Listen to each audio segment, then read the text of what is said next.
60 سال بعد واقعہ پیش آیا، اس پر میں تفصیلی گفتگو نہیں کر سکتا، وہ شاہ صاحب تشریف لائیں گے انشاءاللہ، وہ اس پر سیاحت سے تبصرہ فرمائیں گے۔ تمام شیعہ سنی مورخین، تمام شیعہ سنی مورخین اس بات پر متفق ہیں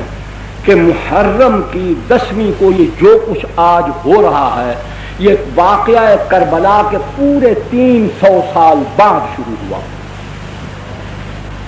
ایک تو خود واقعہ کربلا رسول اللہ صلی اللہ علیہ وسلم سے 60 برس بعد یا 58 برس بعد تقریباً واقعہ خود رسول اللہ کے بعد ہو رہا، پھر اس واقعے کے ٹھیک 300 سال بعد ایک ایرانی النسل شیعہ معز الدولہ دہلوی بویہ خاندان کا اپنی چالاکی، عیاری، مکاری، تقیہ، اس کی بنیاد پر وہ مسلمانوں کی حکومت میں گھسا، وزیر بنا۔ اس نے بغداد کے اندر سب سے پہلے جلال الدین سیوطی رحمۃ اللہ علیہ اور غالباً البدایہ والنہایہ والے بزرگوں نے 351 ہجری لکھا ہے، باقی تمام بزرگوں نے 352 ہجری میں معز الدولہ دہلوی رافضی شیعہ نے، ایرانی تھا، اس نے سب سے پہلے 10ویں محرم کو حکم جاری کیا کہ بازار بند کر دیے جائیں، نان بائی پکانا بند کر دیں۔ حکمن کہا کہ عورتیں اپنے سروں کو کھول کر، بالوں کو بکھرا کر، سیاہ لباس پہن کر، سروں میں خاک ڈالتی ہوئی، منہ پر تھپڑ مارتی ہوئی، اپنے کپڑے چاک کرتی ہوئی بازار میں نکلے۔ یہ حکمن اس نے کرایا۔ نمبر 2، سب سے پہلے قبہ گنبد نما ایک گنبد بنوا کر شہر کے چوک میں رکھوایا، اس پر ٹاٹ ڈالے، وہ نمونہ بنایا سیدنا حسین رضی اللہ تعالیٰ عنہ کے مزار کا۔ یہ پہلا کام بھی اسی نے کیا۔ تیسرا، اپنے دور حکومت کے اندر بغداد کی تمام مساجد کے دروازوں پر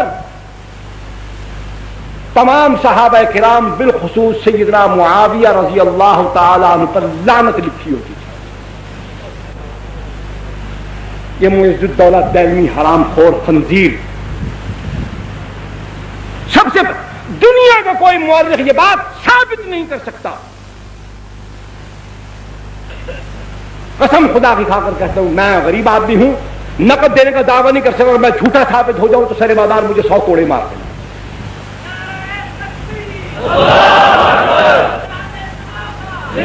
سیدنا حسین رضی اللہ تعالی عنہ کی شہادت کے ٹھیک 300 سال بعد معز الدولہ دہلوی، نام یاد رکھیے،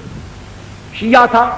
مکاری سے وزیر اعظم بن گیا، بغداد پر قبضہ کر لیا، وہاں اس نے حکمن 10ویں محرم کو یہ کام شروع کروایا، عورتوں کو حکمن باہر بھیجا کہ سر کھولو، بال کھولو، سیاہ لباس پہنو، سینہ کوبی کرو، اپنے منہ پر تھپڑ مارو، سر میں راکھ ڈالو، نوح پانی کرو، واہ پیدا کرو۔ پھر سمجھ لو کہ یہ کیا آسان طریقہ تھا کہ جب عورتیں نوجوان ہوں، خوبصورت ہوں، سیاہ لباس ہو، بال کھلے ہوں، وہ واویلا کرتی ہوں تو تماشا ہوگا کہ نہیں ہوگا؟ دیکھنے والا کون کون شیطان کہاں کہاں سے اٹھ کر نہیں آئے گا؟ اور یہاں تو وہ کیا ہے کہ اس حالت میں وہ یاد نہیں آ رہا، فارسی کا شعر ہے، جو بڑے بڑے عباد اور زہاد جو ہوتے ہیں ان کا وضو بھی ٹوٹ جاتا، تسبیحاں ہاتھ سے چھوٹ جاتی ہیں۔ اس انداز میں اگر بازار کے اندر حسن کی فراوانی ہو اور جلوہ یار یوں حشر بدامہ ہو کر نکلے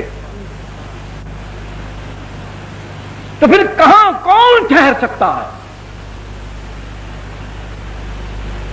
بغداد کی سرزمین، بادشاہ کا حکم، اقتدار کا حکم، پھر کون نکلا ہوگا اور کس کس کو نکالا گیا ہوگا؟ کیسی کیسی ڈھونڈ ڈھونڈ کر نکالی ہوں گی،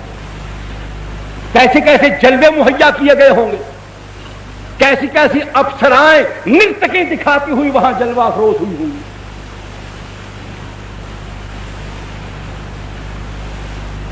دوسرا، ایران کے اندر قاچاریوں کی حکومت، ناصر الدین شاہ قاچار، اس نے اپنے دور حکومت کے اندر باوجود اس کے سنیے، باوجود اس کے کہ وہ قاجاری رافضی تھے، شیعہ تھے، نسل در نسل سارے قاجار شیعہ حکمران آئے، صفوی خاندان، انہوں نے بڑے ظلم کیے ایران کے اندر۔ حالانکہ یہ مسلمانوں کی مفتوحہ سرزمین ہے، سیدنا عمر بن الخطاب رضی اللہ تعالیٰ عنہ کے زمانے سے لے کر حضرت معاویہ بن ابی سفیان سب کہیے رضی اللہ تعالیٰ عنہ تک یہ ایران کی سرزمین بار بار سر اٹھاتی رہی، اور اس کو اللہ کے پاک پیغمبر کے تربیت یافتہ دنیا کے سب سے اعلیٰ اور مہذب انسانوں نے اس کو جس طریقے سے اس کو رام کرنا چاہیے تھا، تہذیب سکھانی چاہیے تھی، اس کو سمجھایا، سکھایا، لتاڑا پتاڑا چٹھاڑا پتا کیا، دین سمجھایا۔ لیکن پھر وہاں رافضیت کیوں پھیل گئی؟ بالکل انہوں نے وہی عمل کیا جو عمل آج، میری طرف توجہ فرمائی، جو عمل آج پاکستان میں جاری ہے۔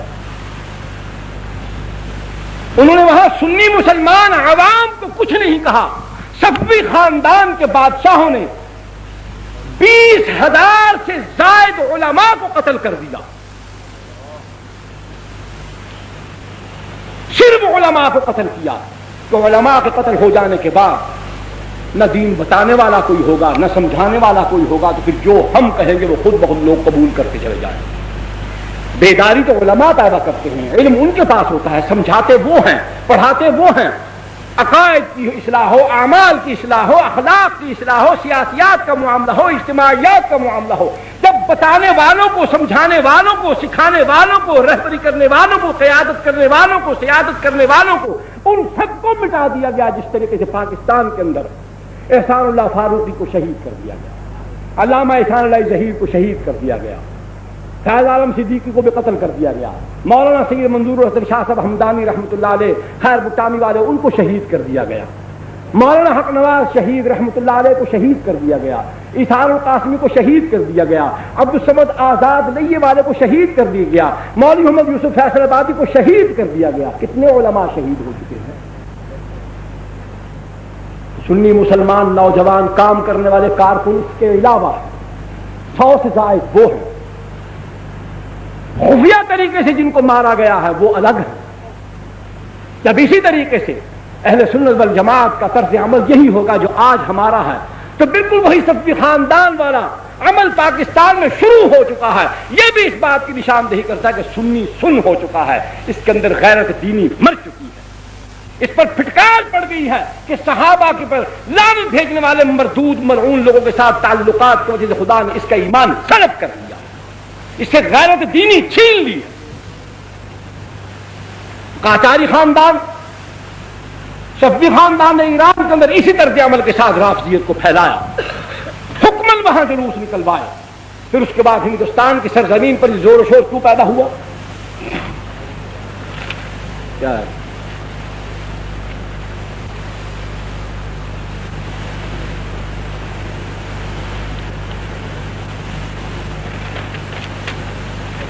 ہندوستان کے اندر بھئی آپ توجہ میری طرف رکھیں، کان اور آنکھ میری طرف رکھیں، ہاتھ جیب میں ڈالتے جائیں، اس پر میں کوئی اعتراض نہیں کرتا۔ بالکل جی، بسم اللہ۔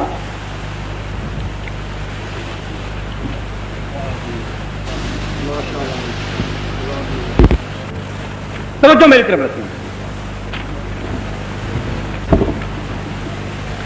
یہ بیٹو ہندوستان میں اورنگزیب عالمگیر رحمت اللہ علیہ کے بعد لکھنؤ کے علاقے میں، اودھ کے علاقے میں، یہاں ایک گورنر تھا، نمائندہ تھا مغلیہ سلطنت کا۔ مغلیہ سلطنت کے اندر جب زوال آیا، کمزوری آئی، طوائف الملوکی پھیلی، ہر علاقے میں جہاں جہاں کو گورنر تھا وہ اپنی طور پر بادشاہ بن بیٹھا، القابات اپنے بنا لیے، اپنے علاقے کو، صوبے کو اس نے خود ایک سلطنت بنا لیا۔ یہ دور تھا، حکومت کمزور ہو گئی، تو وہاں پر بہمنی خاندان جو تھا انہوں نے لکھنؤ، جونپور اور فیض آباد، ان علاقوں کے اندر انتہائی سختی کے ساتھ، اپنی پوری قوت کے ساتھ، پوری قہرمانی کے ساتھ وہاں پر رافضیت کو فروغ دیا، جو آدمی محرم کے دنوں میں باہر نہیں نکلتا تھا، تعزیے کے جلوس میں شریک نہیں ہوتا تھا، اس کو سزا ملتی تھی۔